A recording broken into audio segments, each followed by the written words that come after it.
ঢাকা বিশ্ববিদ্যালয়ে প্রধানমন্ত্রী তারেক রহমানের শিক্ষা জীবন নিয়ে ফেসবুকে পোস্ট করেছেন সাবেক অন্তর্বর্তীকালীন সরকারের উপদেষ্টা আসিফ নজরুল। বুধবার রাতে সামাজিক যোগাযোগ মাধ্যম ফেসবুকে এ বিষয়ে একটি পোস্ট করেন আসিফ। সেখানে তিনি লেখেন, প্রধানমন্ত্রী তারেক রহমান ঢাকা বিশ্ববিদ্যালয়ের ছাত্র ছিলেন কিনা এ নিয়ে প্রশ্ন তোলা হচ্ছে। তিনি অবশ্যই ঢাকা বিশ্ববিদ্যালয়ের ছাত্র ছিলেন। তিনি 1985-86 ব্যাচে আইন বিভাগে ভর্তি হয়েছিলেন, মাস দুয়েক ক্লাসও করেছেন। আইন বিভাগের উপরের ব্যাচের একজন ছাত্র হিসেবে তখন এই বিষয়টা জানতাম আমি।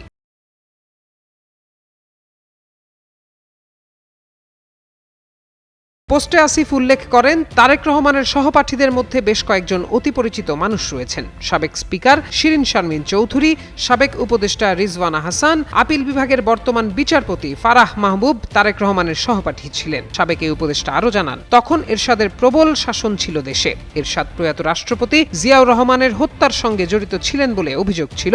সম্ভবত নিরাপত্তা ঝুঁকির কারণে তারেক রহমানের ঢাবির পড়াশোনা বন্ধ হয়ে যায়।